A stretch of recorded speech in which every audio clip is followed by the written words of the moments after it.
Good morning everyone. हम लोग previous year के क्वेश्चन को आगे बढ़ाएंगे। क्वेश्चन का नाम है कि यदि एक कुर्सी का अंकित मूल्य यानी एमआरपी क्रय मूल्य यानी सीपी से 75% अधिक है, 75% अधिक है और एक दुकानदार इस पर न तो लाभ और ना ही हानि लेना चाहता है, यानी जितना में वो खरीदा है उतना में ही बेच देना चाहता है, तो आपको बताना है कि आखिर इसका वो कितना परसेंट छूट देगा, कितना परसेंट डिस्काउंट देगा। ये प्रीवियस ईयर का क्वेश्चन है जो सारे एग्जाम में पूछे हुए हैं। अक्सर एग्जाम में क्वेश्चन जो होते हैं वो रिपीटेड ही होते हैं। तो यहाँ पर कहता है कि एक आदमी, एक दुकानदार है जो अपना एमआरपी यानी अंकित मूल्य क्रय मूल्य से 75% अधिक रखना चाहता है। तो उसका क्रय मूल्य अगर मैं मान लेता हूँ, क्रय मूल्य यानी सीपी 100 रुपया होगा। 100 रुपया इसलिए मान रहा हूँ क्योंकि परसेंट का मतलब ही 100 होता है। तो अगर ये 100 रुपया होगा तो इसका जो एमआरपी है यानी अंकित मूल्य जो है, एमआरपी जो है वो 175 होगा, क्योंकि ये 75% अधिक। बात अगर परसेंट की हो तो 1% का मतलब 1 रुपया, 2% का मतलब 2, 10% का मतलब 10 रुपया। तो 75% का मतलब 75 रुपया होता है, यानी खरीद के वो 100 में लाया है और एमआरपी यानी अंकित मूल्य 175 रुपया रख रहा है। तो यहाँ कहता है कि क्रय मूल्य यानी सीपी 100 रुपया, एमआरपी 175 रुपया। अब ये कह रहा है कि कितना परसेंट इस पर हम डिस्काउंट दें, कितना परसेंट छूट दें कि इसको ना तो लाभ हो और ना ही हानि हो, यानी मैक्सिमम हमें डिस्काउंट इसमें देना चाहिए, छूट देना चाहिए। तो अगर मैं आपसे कहूँ कि 10% छूट का मतलब, तो मेन जो फ्रैक्शन होता है वो 100/100 होता है। कितना परसेंट छूट देना है इसी में से घटाइए। 10% छूट देना है तो 10 इसमें से अगर मैं घटाता हूँ तो अगला लिखाएगा 90/100। 20% छूट देना है तो लिखेंगे 80/100। क्यों? क्योंकि 100 में से 20 घटाएंगे तो 80 कहलाएगा। 30% छूट देना है तो इसमें से 30 घटाऊंगा और लिखूंगा 70/100। तो कर क्या रहा हूं, जब मुझे छूट जितना परसेंट देना रहता है 100 में से घटा दिया जाता है। यहाँ मुझे नहीं मालूम है कि कितना परसेंट हमें छूट देना है, कितना परसेंट हमें डिस्काउंट देना है। तो हम मान लेंगे कि मैं X% छूट दूंगा, X% डिस्काउंट दूंगा, यानी 175 रुपया दाम लिखा हुआ है और इस पर मैं कुछ डिस्काउंट देना चाहता हूं। तो जो भी डिस्काउंट दिया जाता है वो 100 में से ही दिया जाता है और वो 100/100 लिखाएगा, क्योंकि अगर ये 10% में डिस्काउंट देता तो 90/100 लिखता, 20% का मतलब 80/100 लिखता। यहाँ नहीं मालूम कि कितना परसेंट डिस्काउंट देना है, तो इसलिए इसमें मैं X मानूंगा और X% डिस्काउंट दूंगा। और डिस्काउंट देने पर ये उतना ही डिस्काउंट होना चाहिए जिस पर मुझे ना तो मुझे लाभ हो और ना ही मुझे हानि। इसका मतलब हुआ कि जितना में मैं खरीद करके लाया हूँ उतना में ही मुझे बेच देना होगा, उतना में ही मुझे बेच देना होगा। तो मैं खरीद के कितना में लाया हूँ, तो 100 रुपया में लाया हूँ। अब यहाँ से 25 से काटिएगा तो 7 बार में और 25 से 4 बार में क्रॉस मल्टीप्लाई 63 गुना होगा, ये 7 इसमें जाएगा तो ये कहलाएगा 700 - 7x और ये हो गया आपका 400। x वाला एक तरफ, बिना x वाला एक तरफ, ये प्लस है उधर जाएगा तो माइनस। तो 700 में से 400 घटेगा तो 300, लेकिन ये प्लस है उधर जाएगा तो माइनस हो जाएगा तो -300। -7x बराबर में -300, तो माइनस से माइनस खत्म, x का वैल्यू 300/7 यानी 7 चौका 28 और यहाँ 2 बचा, यहाँ 7 गुना के 14, 42 हो गया और फिर हो जाएगा आपका 7 × 56, यानी लगभग हम कह सकते हैं, आगे इसको करेंगे तो 42.85%, यानी मुझे 42.85 यानी 42.85% डिस्काउंट अगर मैं दे दिया तो मैं जितना मैं खरीद के लाया हूँ उसको उतना में ही बेच दूंगा। एक बार फिर से यहाँ पर कहता है कि एक आदमी अपना अंकित मूल्य यानी एमआरपी जितना मैं खरीद कर आया है उससे 75% अधिक रखेगा। तो बात अगर परसेंट की हो तो 100 माना जाता है। तो मैं मानता हूँ कि मैं खरीद करके 100 में लाया हूँ।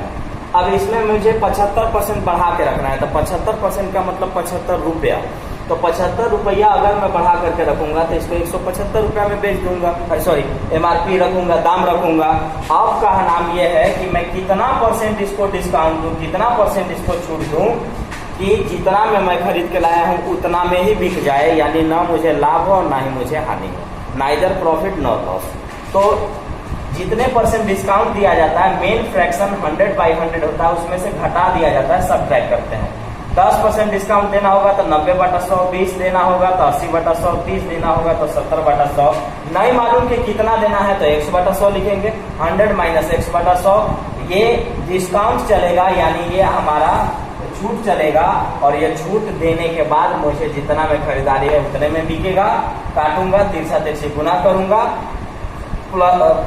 एक्स वाला एक तरफ, बिना एक्स वाला एक तरफ काटेंगे तो यहाँ से 42.85% यानी 42.80% का अगर मैंने डिस्काउंट दे दिया, छूट दे दिया, तो जितना में मैं खरीद कर लाया हूँ उतना में ही ये सामान फिर से बिक जाएगा।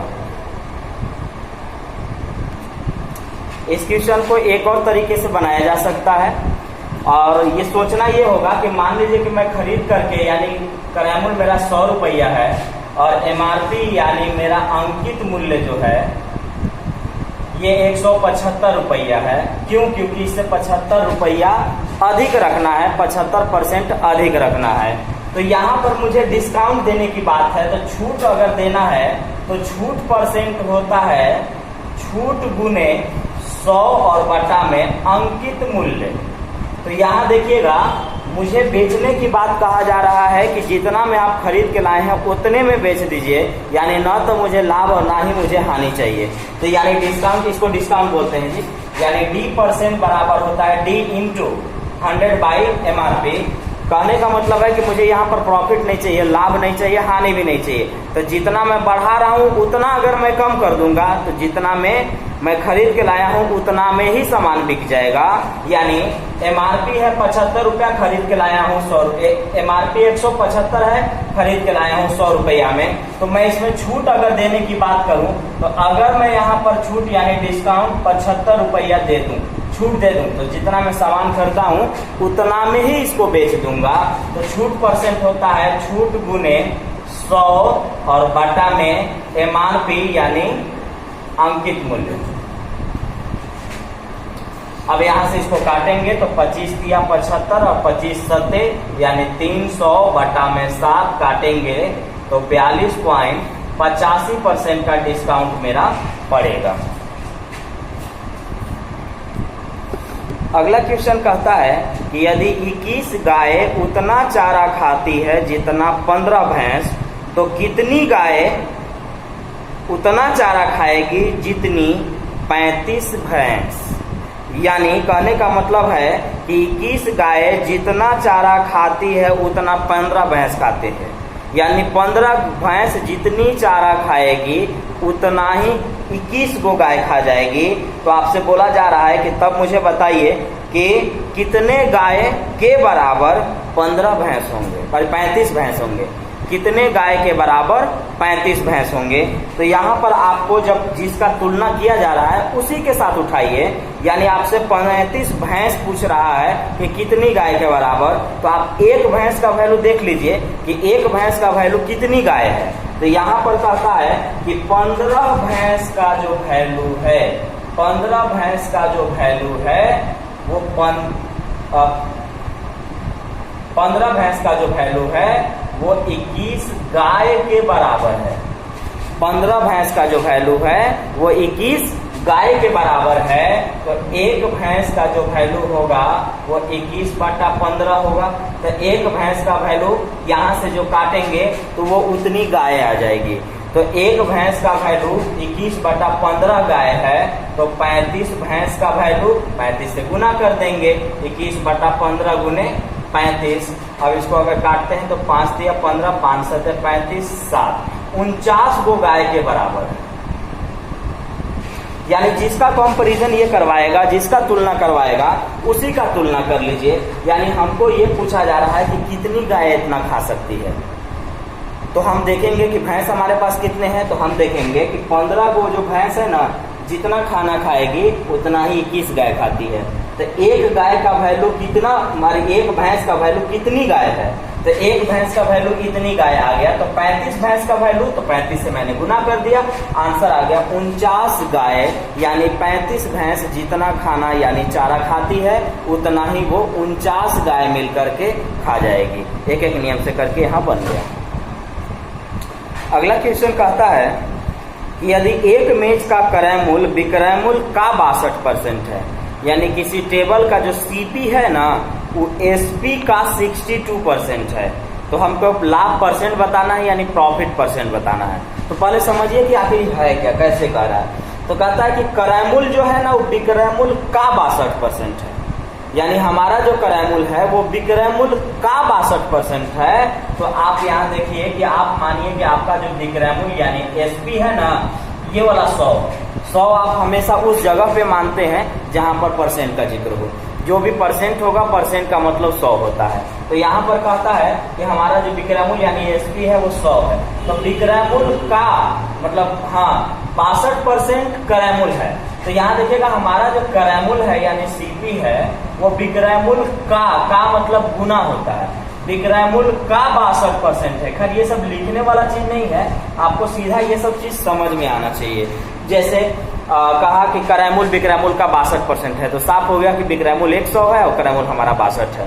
अब ये इसका मतलब हुआ कि मैं खरीद के लाया हूँ 62 रुपया में और बेच रहा हूँ कितना में, 100 रुपया में। खरीद के लाया हूँ 62 में, बेच रहा हूँ 100 रुपया में। कितना लाभ मिल रहा है मुझे, 38 रुपया।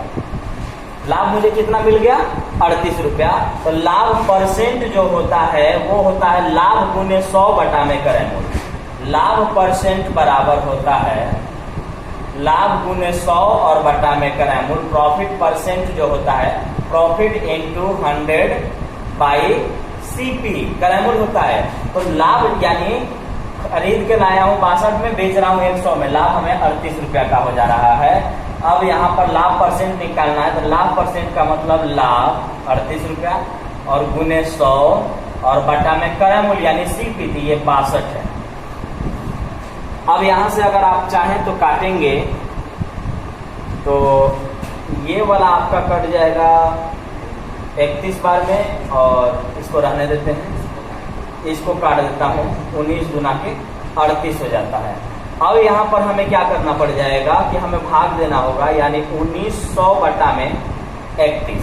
तो यहाँ देखिएगा ये 6 बार जाएगा, तो 6 से जो ऑप्शन में होंगे वो हमारा ऑप्शन में हो जाएगा। तो 6 से जो ऑप्शन है वो है 61, तो 61.29%, यानी डिवाइड करने की यहाँ कोई जरूरत नहीं है, भागा देने की कोई जरूरत नहीं है, क्योंकि यहाँ पर 30 छक्का 180 होता है, 180 और 6 यानी 186 होगा। 6 बार ही जा सकता है और ऑप्शन के अनुसार पहला 6 यहीं पे केवल है, तो आगे डायरेक्ट हमें भाग देने की कोई जरूरत नहीं है। 61.29% का हमें प्रॉफिट होगा यानी लाभ होगा। खरीद के लाया हूँ 62 में, बेच रहा हूँ 100 में। कैसे जाने, क्योंकि इसने कहा कि हमारा जो क्रय मूल्य है वो विक्रय मूल्य का 62% है, तो हम मान लेते हैं कि हमारा विक्रय मूल्य 100 होगा। तो क्रय मूल्य यानी विक्रय मूल्य का मतलब गुना 62%, काटेंगे 62 आएगा।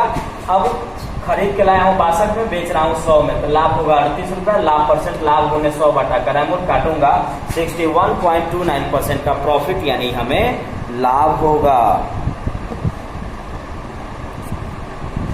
अगला जो क्वेश्चन है वो एसआई और सीआई से है, यानी चक्रवृद्धि ब्याज और साधारण ब्याज से।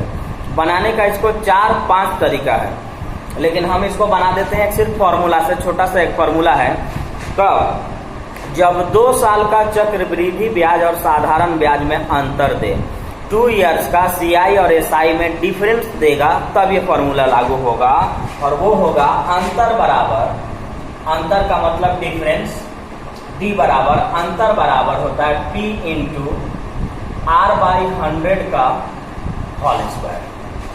P का मतलब मूलधन, P का मतलब प्रिंसिपल यानी मूलधन। तो यहाँ पर कह रहा है कि किसी धनराशि पर 8% ब्याज की दर से 2 वर्ष के चक्रवृद्धि ब्याज एवं साधारण ब्याज का अंतर 768 रुपया, तो धनराशि बताइए। यानी हमारा जो डिफरेंस है वो 768 है। प्रिंसिपल हमसे पूछा जा रहा है, रेट हमें मालूम है, टाइम भी हमें मालूम है, तो हम सीधा सीधी फॉर्मूला लगाएंगे ये अगर नहीं दिख रहा होगा तो एक बार मैं फिर से इसको लिख देता हूँ। ये अंतर बराबर, अंतर का मतलब d, अंतर बराबर p इंटू आर बाई 100 का होल स्क्वायर होता है। अंतर यानी 2 साल का चक्रवृद्धि ब्याज और साधारण ब्याज में जो अंतर है वो इतना रुपया है। मूलधन हमें नहीं मालूम है, लेकिन रेट हमें मालूम है, और रेट है हमारे पास 8/100 का होल स्क्वायर। आगे जब हम बढ़ेंगे तो 768 बराबर p इंटू 8 का स्क्वायर मुझे करना है, तो या तो मैं 64 कर लूं या मैं 2 बार लिख दूं 8 गुने 8, और इस 100 का स्क्वायर करना है तो यानी या तो मैं 10,000 लिख दूं या 2 बार लिख दूं 100 गुने 100, क्योंकि स्क्वायर का मतलब 2 बार और क्यूब का मतलब 3 बार होता है। तो स्क्वायर और क्यूब तब तक नहीं किया जाता है जब तक फाइनल आंसर न लिखना हो, यानी बीच में स्क्वायर और क्यूब नहीं किया जाता, क्योंकि मुझे फिर काटना है तो फिर हमें परेशानी झेलना पड़ता। आइए 8 9 72 और 8 6 48, 12 8 96, क्रॉस मल्टीप्लाई तिरछा तिरछी गुना p का वैल्यू 12 पर 4 गो 0, यानी 1,20,000 रुपया हमारा मूलधन अगर रहेगा, प्रिंसिपल रहेगा, तो 2 साल के CI और SI में जो अंतर आएगा, डिफरेंस आएगा, वो 768 रुपया का आ जाएगा। तो 2 साल का चक्रवृद्धि ब्याज एवं साधारण ब्याज में जो अंतर पूछेगा तब p इंटू आर बाई 100 का होल स्क्वायर। 3 साल का पूछेगा तो इसी में केवल टोटल यही रहेगा। 3 साल का पूछेगा तो 300 प्लस आर बाई 100 केवल जोड़ दिया जाता है। इस टोटल रहने के बाद भी 300 यानी उसमें हमें जोड़ देना होगा 300 प्लस आर बाई 100। ये 3 साल का CI और SI का अंतर बता देगा, यानी अंतर बराबर आप लिख सकते हैं p इंटू आर बाई 100 का whole square into 300 plus R by 100। ये 3 साल का CI और SI में डिफरेंस बताएगा, 3 साल का चक्रवृद्धि ब्याज और साधारण ब्याज में अंतर बताएगा। फिलहाल हमें 2 साल का था, 2 साल का हमने रखा, रेट यहाँ था, काटे तिरछा तिरछी गुना किया, आ गया 1,20,000 रुपया। जो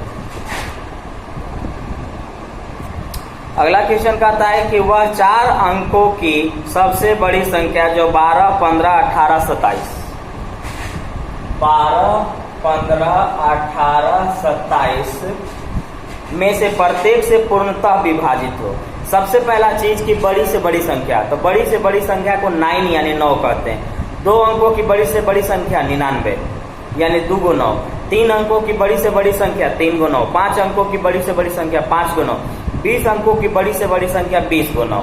तो ये हुआ बड़ी से बड़ी का नियम। इसके अलावा भी ढेर सारे इसमें नियम है, पहले मैं बता देता हूँ नियम, उसके बाद बनाऊंगा और फिर भी बता दूंगा। बड़ी से बड़ी संख्या जब बोलेगा और बोलेगा कि इनमें से किसी से काटेंगे तो कट जाएगा, तो सबसे पहला नियम है कि हम इनका एलसीएम निकालेंगे, और एलसीएम निकालने पर जो भी एलसीएम आएगा उससे 4 अंकों की बड़ी से बड़ी संख्या यानी 4 गो 9 में हम भाग देंगे, डिवाइड करेंगे, और भाग देने पर जो शेष बचता है, रिमाइंडर बचता है, उसको मेन यानी ओरिजिनल संख्या में जो 4 गो 9 है उसमें से घटाएंगे, तब जाके हमें आंसर मिलेगा। तो सबसे पहला चीज कि नियम कहता है कि 4 अंकों की बड़ी से बड़ी संख्या, तो 4 अंकों की बड़ी से बड़ी संख्या का मतलब 4 गो 9। इसका जब हम एलसीएम निकालेंगे तो एलसीएम आएगा 540। इसका जो हम एलसीएम निकालेंगे तो 540 आएगा। अब इससे इसमें मैं भाग दूंगा, इससे इसमें मैं भाग दूंगा, यानी 9 9 9, इसमें मैं भाग दूंगा किससे, 540 से। 540 से देंगे एक बार 540, 9 5 4, एक और 9 उतर जाएगा, 5 8 40, 8 बार जाएगा, 8 ही बार जाएगा, क्योंकि फिर 5 9 45 तो ज्यादा हो जाएगा, 8 बार जाएगा।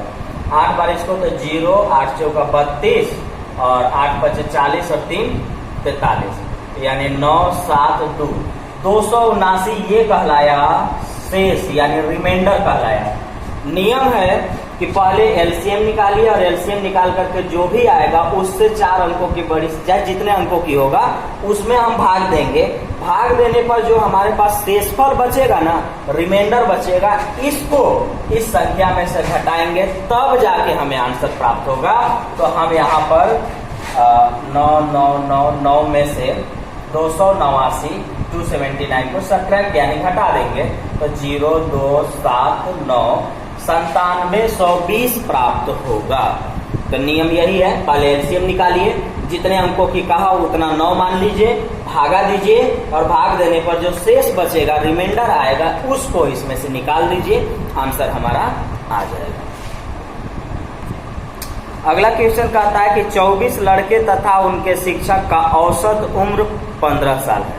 औसत का मतलब एवरेज और एवरेज का मतलब लगभग सभी के बारे में कह रहा है, यानी 24 लड़के और एक टीचर लगभग सब 15-15 साल के हैं। और फिर कहता है कि अगर शिक्षक की उम्र को अगर हटा दें तब उनका एवरेज यानी औसत 1 कम हो जाएगा। तो बताइए शिक्षक का उम्र कितना है। तो बनाने का इसका 2 तरीका है।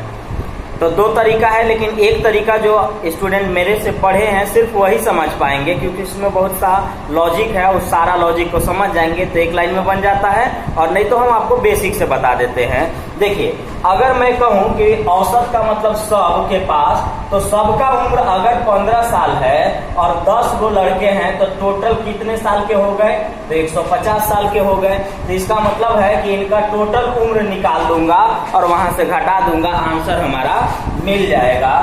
इसमें क्या है, बेसिक वाला में थोड़ा कैलकुलेशन जाता है और मेरा जो कंसेप्ट है वहां से अगर बताऊंगा तो बड़ा आसानी से बन जाता है, फिर भी मैं बताने का प्रयास करूंगा। देखिए, पहले कहता है कि 24 लड़का और एक शिक्षक, तो 24 और एक 25 लोग हो गए। अब इनका उम्र कहता है कि इनका औसत उम्र 15 साल है। इसका मतलब हर लोग इसमें 15-15 साल के हैं। तो 25 लोग हैं, तो एक वो 15 साल का है, तो 25 को कितने साल के होंगे? तो 15-5 75 और 15 दूना 30 और 7 37, 375 साल के ये सब है टोटल मिला के। अब कहता है कि अगर टीचर को उम्र को हटा दे, यानी टीचर के उम्र को अगर आप हटाइएगा तो पहले 24 लड़का और एक शिक्षक मिलकर 25 हुए थे, टीचर हट जाएंगे तो अब केवल 24 लड़के बचेंगे। और कहता है कि इनका औसत उम्र 1 वर्ष कम हो जाता है। तो 1 वर्ष अगर कम हो जाता है तो इसका मतलब ये 15 साल था, अब 14 साल होगा। अब इसका मतलब होगा कि इन लोग सब 14-14 साल के हैं। तो एक आदमी अगर 14 साल के है तो 24 आदमी कितने साल के होंगे? 14 चौका 56 और 14 दूना 28 और 5 33। तो इसका मतलब हुआ कि 25 लोग मिलके 375 साल के हैं और 24 लोग मिल करके 336 साल के हैं। तो इसमें से आप टीचर को हटा चुके हैं, तो इन दोनों को जब घटाइएगा तो वो टीचर का ही उम्र प्राप्त होगा आपको। और यहाँ से घटाइएगा तो 4 और 5 9 और यहाँ पर 3, यानी 39 वर्ष के टीचर हैं। 39 वर्ष के टीचर हैं, जो टीचर थे वे 39 वर्ष के थे।